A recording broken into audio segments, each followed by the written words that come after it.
I learned to stay quiet at family gatherings when I was 12. That was the year my cousin Brandon got accepted to an elite boarding school. The family threw a party with catered food and a professionally decorated cake. Everyone congratulated my aunt and uncle on raising such a brilliant son. The same week I won the regional science fair. Built a working model of a solar-powered water purification system. Judges said it showed exceptional engineering thinking for someone so young. My dad's response: "That's nice. Did you thank your teacher for helping?" I hadn't needed help. But I learned something important that day. Achievement only mattered to my family if it came with the right credentials. The right schools. The right titles. The right appearance of success. So I stopped trying to impress them. I went to State University instead of applying to the Ivy League schools my guidance counselor suggested. Studied computer science and business. Graduated with a 3.9 GPA. My family attended the ceremony but left early to catch Brandon's lacrosse game at Princeton. After graduation I started working. Joined a small tech startup in Austin. 12 people in a cramped office above a coffee shop. I was employee number 8. Made $48,000 a year. Worked 90-hour weeks. Learned everything about building software, scaling systems, managing growth. My family called it, that little computer job. Brandon, meanwhile, got hired at Goldman Sachs. Starting salary, $110,000 plus bonus. The family group chat exploded with congratulations. My aunt posted about it on Facebook 17 times. I posted nothing about my job. Nobody asked anyway. The startup grew. 12 people became 30. 30 became 60. We secured Series A funding, $8 million. I got promoted to Director of Engineering. My salary jumped to $130,000 plus equity. At Thanksgiving that year, Uncle Dave asked what I was up to. "Still working at that tech thing," I said. Good. Everyone needs a hobby. Brandon just made VP at Goldman. 28 years old. Youngest VP in his division. The startup kept growing. Series B funding, $35 million. We expanded to 3 offices. 200 employees. I became VP of Technology. Salary, $240,000 plus significant equity. Brandon got married. Huge wedding. My family talked about it for months. The venue, the honeymoon, his wife's family's connections. Photos in the group chat weekly. I got engaged to Maya, a brilliant data scientist I'd met at a conference. We had a small wedding, 50 people, backyard ceremony, food trucks. My family stayed for exactly 2 hours before leaving to attend some charity gala. "At least you kept it budget-friendly," Mom said on her way out. "Smart, given your situation." My situation. Right. By 32, my equity in the company was worth $12 million on paper. We were preparing for Series C funding. The board was discussing IPO timelines. I'd been promoted to Chief Technology Officer. My family thought I worked at some little tech shop in Austin. The truth was more complicated. Our little shop had become one of the fastest-growing enterprise software companies in North America. We provided cloud infrastructure solutions to Fortune 500 companies. Annual revenue, $180 million and climbing. Employee count, over 800 across 6 countries. I'd also made strategic angel investments in other startups. Built a portfolio worth $23 million. My personal net worth was around $47 million, most of it on paper but increasingly liquid as secondary markets opened up. And I kept my mouth shut about all of it. There was something clarifying about my family's dismissal. It freed me from needing their approval. I could focus on building something real instead of performing success for an audience that would never appreciate it anyway. Then our CEO Richard had a massive heart attack. I was in a meeting when I got the call. Richard's wife, hysterical, calling from the hospital. Richard was in surgery.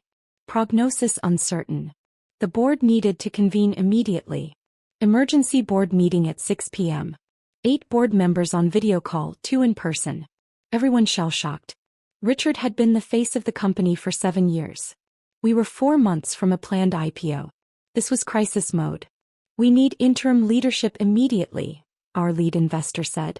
"The IPO roadshow starts in 8 weeks. We can't show instability." 3 hours of discussion. Who could step in? External hire would take months. Internal promotion was risky but necessary. At 9 p.m. the board voted. They appointed me as CEO. Interim at first, until Richard recovers or we assess long-term options. But it was real.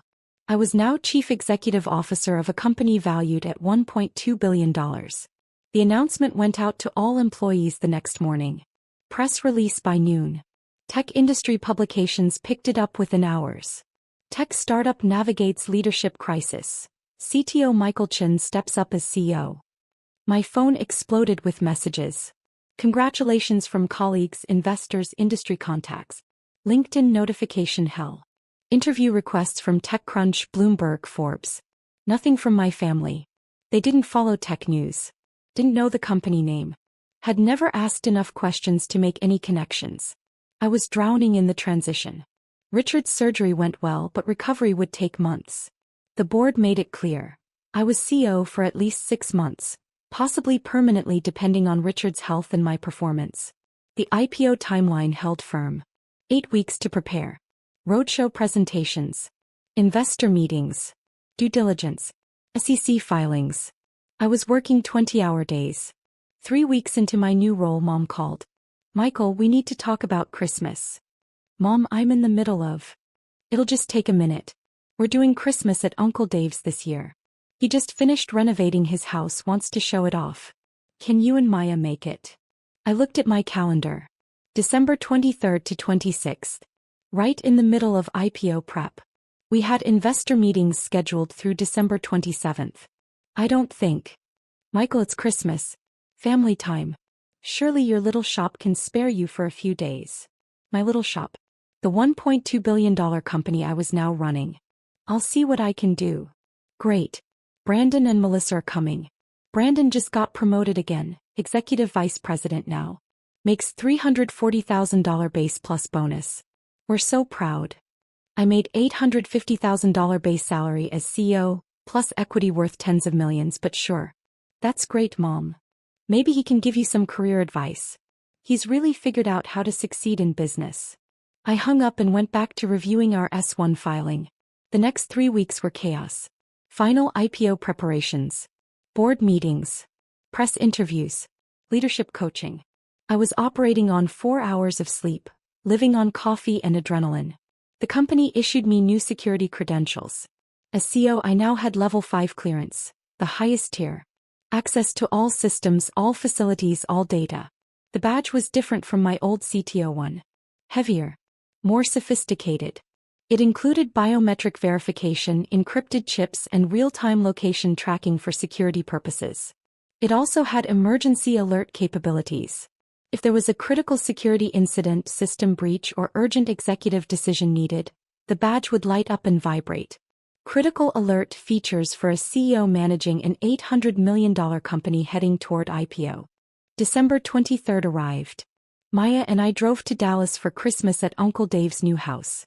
5 hours in the car while I took calls and reviewed documents for Monday's investor meeting. Your family knows about the CEO thing, right? Maya asked. I haven't told them. Michael. What? They never ask. Besides, they wouldn't understand or care. To them, Brandon's VP title at Goldman is more impressive than CEO of a tech startup. You're not a startup anymore. You're a billion-dollar company going public. They don't know that. She sighed. This is going to be interesting. Uncle Dave's house was massive. New construction, gated community, probably 6,000 square feet. Multiple luxury cars in the driveway. Christmas decorations that likely cost more than most people's monthly mortgage. We walked in carrying our modest hostess gifts, wine and chocolates. The house was full. Extended family everywhere. Uncle Dave holding court, showing off his home theater system, his chef's kitchen, his imported Italian tile. Brandon saw me first. Mike. You made it. He'd started calling me Mike in college. I went by Michael. He knew that. Hey Brandon. Still in Austin? Still doing the computer stuff? Still there. Good for you, man. Hey, come see Dad's new pool. Infinity Edge smart home heating system, the works. I followed him outside, Maya's hand in mine. The pool was admittedly impressive. So was the outdoor kitchen, the landscaping, the whole setup. Dad spent $180,000 on the backyard alone, Brandon said proudly. But he can afford it. Consulting business is booming. Uncle Dave joined us holding a craft beer. Michael. Glad you could make it. How's the little tech thing going? It's going well. Still just you and a few guys in an office? We've grown a bit. That's the spirit. Small business is the backbone of America. Even if you never get big, there's dignity in honest work. I sipped my beer and said nothing. Christmas Eve dinner was catered. Professional service, probably cost $5,000. 23 family members around an enormous custom dining table. Brandon sat at the head with Uncle Dave. The golden position. I was near the end, between Maya and my younger cousin who spent the entire meal on her phone. The conversation, as always, centered on achievements and acquisitions. Brandon talked about his latest deal, $400 million merger he'd helped structure. Aunt Linda talked about her lake house purchase. My cousin Rebecca announced her engagement to a doctor. Everyone celebrated appropriately.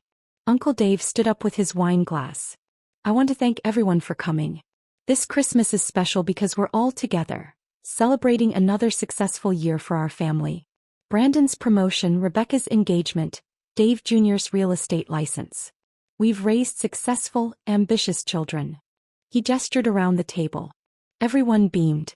And we're thankful for everyone's contributions, no matter how small. Even Michael with his little computer shop. Every success matters. Polite applause.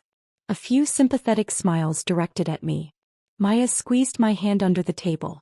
Her expression said, "Tell them." I shook my head slightly. Not worth it. Now, let's talk about the lake house timeshare opportunity one wanted to pitch to everyone. Uncle Dave launched into a presentation about a vacation property investment. Required $50,000 buy-in per family. He'd already done the math. If 12 families went in together, everyone would get 3 weeks a year at this luxury property. Michael, this might be outside your budget range, he said sympathetically. But if you want to go in with Brandon's family as a sort of half-share, I'm sure we could work something out. I appreciate the offer, I said calmly. Just trying to include everyone. We know money's tight when you're building a small business. Maya looked like she might explode. I touched her knee gently. Let it go. After dinner, the men gathered in Uncle Dave's home theater while women cleaned up. A family tradition that made Maya furious every year. I helped carry dishes to the kitchen instead. Michael, you don't have to help with women's work, Mom said. I don't mind. Well, aren't you modern? Maybe that's why your business hasn't taken off, spending too much time on household chores instead of networking. I loaded the dishwasher silently. Back in the theater room, Uncle Dave was showing off his sound system. $40,000 worth of equipment. Everyone appropriately impressed. Brandon launched into a story about his latest bonus, $180,000 for the year. Not bad for a year's work. That's incredible. Dad said. Michael, you hear that? That's what success looks like. Maybe you should consider traditional finance instead of that tech gamble. I'm good where I am. Still running that little shop? Uncle Dave asked. How many employees now? 10. 12. We've grown some. Well, as long as it pays the bills. Not everyone can be Brandon. He clapped Brandon on the shoulder proudly. My phone buzzed. Work email. An investor had questions about our Q4 numbers. I started typing a response. Michael, put the phone away. Mom called from the kitchen. It's Christmas Eve. Just a quick work thing. Your shop can survive without you for one evening, Dad said. I pocketed the phone. The evening continued. More stories of Brandon's success. Uncle Dave's business wins. My cousin's new Lexus. Everyone's achievements measured in dollars and titles and visible status symbols. I sat quietly drinking beer thinking about Monday's investor meeting. We were talking to CalPERS about a $50 million investment. I needed to review the presentation deck again. Around 10 p.m., we gathered in the living room for gift exchange. Elaborate presents under a designer Christmas tree. Brandon and Melissa gave everyone expensive gifts. Cashmere scarves, high-end whiskey, designer picture frames. Maya and I had brought modest gifts. Nice but not extravagant. Books, local Austin products, thoughtful rather than expensive. How practical, Aunt Linda said, holding up the artisanal hot sauce we'd given her. Perfect for someone on a budget. More sympathetic smiles. We gave Brandon and Melissa a nice coffee table book about architecture. Cost $45. Brandon opened it, flipped through quickly. Cool, thanks. Hey, speaking of houses, Melissa and I are looking at properties in Connecticut. There's a place we love. $2.3 million waterfront. Needs some work but has great bones. Dad's helping with the down payment. Everyone congratulated them. Michael, you and Maya thinking about buying? Uncle Dave asked. There are some nice starter homes in the Austin suburbs, I'm sure. Maybe $200,000 range. We're renting right now, I said. It works for us.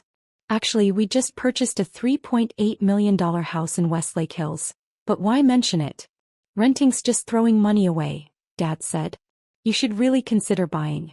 Build some equity. We'll think about it. Brandon pulled out his phone. Want to see the Connecticut property? It's amazing. He showed everyone photos. The family oohed and awed. Beautiful house, admittedly. Great location. My phone buzzed in my pocket. Then again. Then continuously, the vibration pattern of an urgent alert. I pulled it out. My security badge attached to my phone case was lighting up. Bright red LED flashing. Text scrolling across the small screen. Critical alert. System breach detected. Authorization required immediately. Everyone stared. What is that? Mom asked. Work thing. I need to take this. I stood up, walking toward Uncle Dave's home office for privacy. But the badge kept lighting up, now making a soft beeping sound. The security protocol for level 5 alerts. Michael, seriously? Dad called after me. Can't your shop survive without you for Christmas Eve? I was already on my phone, calling our Chief Information Security Officer. Michael, we have a situation, he said immediately. Attempted breach of our financial systems. Sophisticated attack. We need CEO authorization to initiate emergency protocols. Do it. Full lockdown. I'll jump on the video call in 2 minutes. I hung up and looked for a quiet space. Uncle Dave's office was occupied. He and some relatives were in there watching basketball. The living room was full of family. Kitchen was full. Everywhere I turned, people were staring at my still beeping, still flashing badge. Michael, what is happening? Maya asked, appearing at my side. Security breach. I need to authorize emergency response. Your badge says so, Brandon said slowly, having followed us. He was looking at my badge, which was now displaying my credentials on its small LED screen. Chin, Michael, Chief Executive Officer, Level 5 clearance, worldwide access. More family members gathered. CEO of what? Uncle Dave asked. My company. I need to handle this. Your little shop has a CEO badge? With security clearance. Dad looked confused.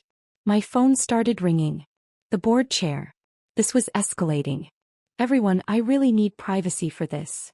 But now the whole family had gathered. All staring at my flashing badge, my ringing phone, my obvious crisis management mode. Uncle Dave looked at the badge more closely. Next Tech Solutions? Michael, is that your company? Yes. I really need to. Wait. Brandon had pulled out his phone. Next Tech Solutions. Mike, that's the company going public in February. The billion-dollar IPO. The room went silent.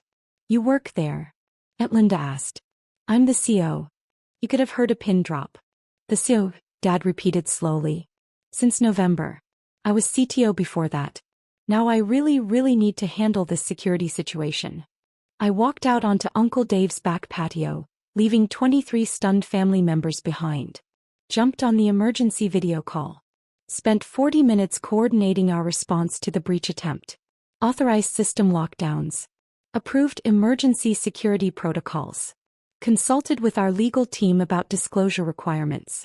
Maya brought me coffee halfway through. Kissed my temple. Whispered, they're all inside Googling you. By the time I finished the call, breach contained, no data lost, attackers identified and reported to FBI. It was nearly midnight. I walked back inside. The entire family was in the living room. Everyone holding phones or tablets. Everyone staring at screens. Michael, Mom said weakly. Forbes says you're the CEO of a company worth $1.2 billion. That's the current private valuation, yes. Bloomberg says the IPO could value it at $2 billion, Brandon added, his voice strange. That's speculative but possible. TechCrunch says you've been with the company for 9 years. Started as a senior engineer. Dad was reading from his phone like he couldn't believe the words. Employee number 8, yes. Uncle Dave was pale. Your equity stake. Michael, they're estimating your personal stake could be worth. This can't be right. What's it say? I asked calmly. $180 million post-IPO. That's aggressive. $140 to $160 million is more realistic, depending on the opening price. The number hung in the air. Million. Aunt Linda whispered. Yes. Brandon made a sound like he'd been punched. You're worth over $100 million? On paper. Most of it's illiquid until after the IPO.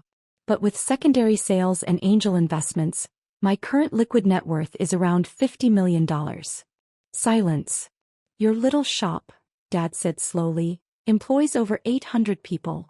847 as of last week. Annual revenue of $180 million. $183 million this year. Projected $240 million next year. Mom sat down heavily. You've been CEO for 6 weeks and we didn't know. You never asked. You still thought I was running a small startup with a handful of employees. You let us think that. Uncle Dave said. No. You assumed that. I never confirmed or denied anything. You just never asked enough questions to learn the truth. Brandon was scrolling through articles on his phone. You've been interviewed by Forbes. By Bloomberg. You gave a keynote at a tech conference last year. How did we not know? You don't follow tech news. You never visited Austin. You never asked about my work beyond, still doing the computer thing? You weren't interested, so you never found out. We would have been interested if we'd known you were running a billion-dollar company. Aunt Linda protested. Would you? I asked. Or would you just have treated me differently because of the number? Like you're all treating me right now. More silence. This is why I didn't say anything, I continued. For 9 years you dismissed what I was building. Called it a little shop. Suggested I get career advice from Brandon. Told me to be realistic about my budget. Said there was dignity in honest work even if I never got big. You were happy to keep me in a box that made you comfortable. Michael, Mom started. I'm not angry, I said, and I meant it. I'm just clear. You needed me to be less successful than Brandon. It made the family hierarchy work. But I was never less successful. I was just quieter about it. Dad had tears in his eyes. We're so sorry. I know. But here's the thing. I built all this without your support or validation. And it's better that way. I did it for the right reasons. Because I loved the work. Because I believed in what we were building. Not to impress anyone. The lake house investment, Uncle Dave said suddenly. You could buy the entire property yourself. Probably. But I'm not interested. Brandon looked devastated. All those times I gave you career advice. All those times I talked about my bonuses. You were making 5 times what I make. Your success is real, Brandon. Goldman VP at 32 is legitimately impressive. You should be proud. But you're a CEO of a company going public. You're going to be worth. He couldn't finish. Money doesn't measure worth, I said. You know that. My phone buzzed again. Security team confirming all systems stable. I typed a quick response. I need to head back to Austin, I said to Maya. We have calls with FBI in the morning about the breach attempt. On Christmas Day? Mom asked. Cybersecurity doesn't take holidays. We gathered our things. The family watched in silence. No one quite knew what to say. At the door, Uncle Dave stopped me. Michael, I'm sorry. For all of it. For not seeing you. For dismissing what you built. I appreciate that.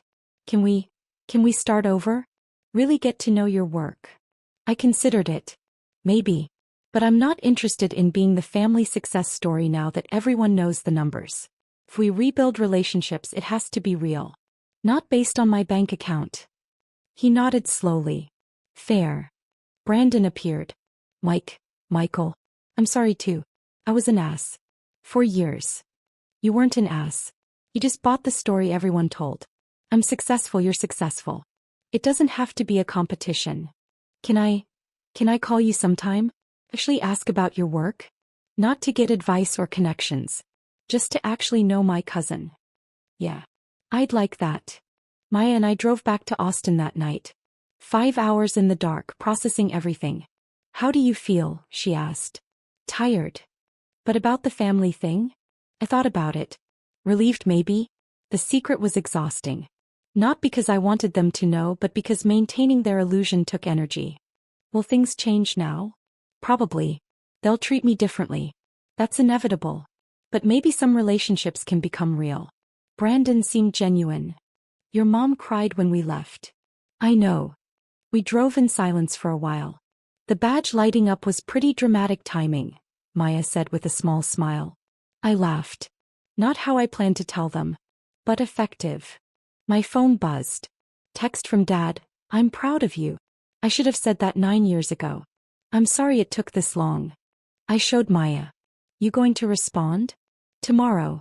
Tonight I just want to go home. Home was our new house in Westlake Hills. 4,200 square feet, infinity pool, views of the hill country. We'd furnished it simply, comfortable rather than ostentatious. It was big but not showy. Expensive but not for show. We bought it because we loved it. Not to prove anything to anyone. The IPO happened in February. Opening price, $27 per share.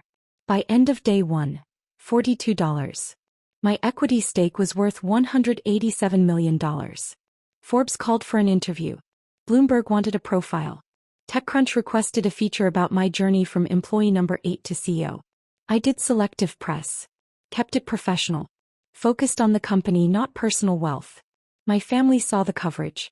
The Forbes article got shared in the group chat 17 times. Everyone congratulating me. Everyone proud. Brandon called. We talked for 2 hours about work, life, family. Actually talked.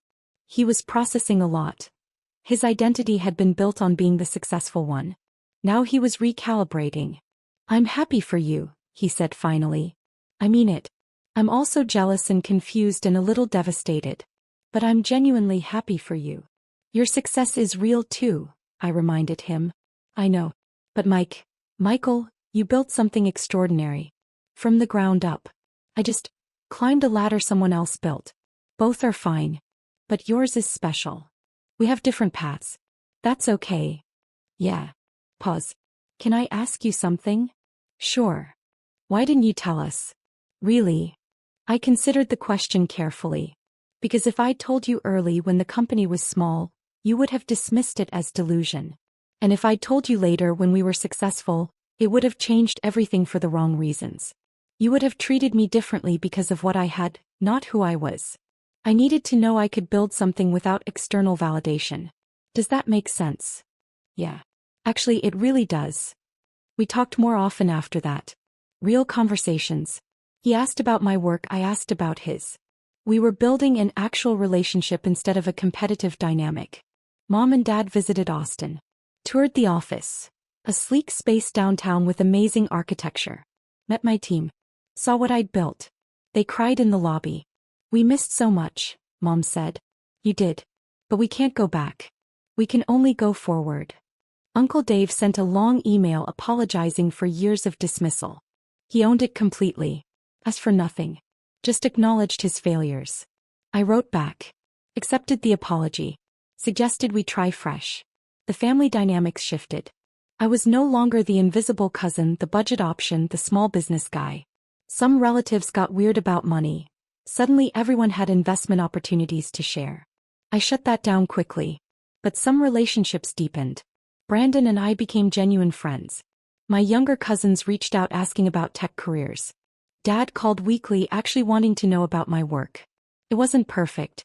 Years of dismissal don't heal instantly. But it was better. And I learned something important. I'd been right to keep quiet. Not to hide. But to protect my journey. To build something real without the pressure of family expectations or the distortion of family judgment. Some people need an audience for their success. Need validation. Need recognition. I'd needed the opposite. Needed space. Needed freedom from expectations. Needed to know I was building something because I believed in it, not to prove anything to anyone. The badge lighting up on Christmas Eve wasn't the moment I proved my worth to my family. It was the moment I realized I'd already proven it to myself. And that was the only validation that had ever mattered.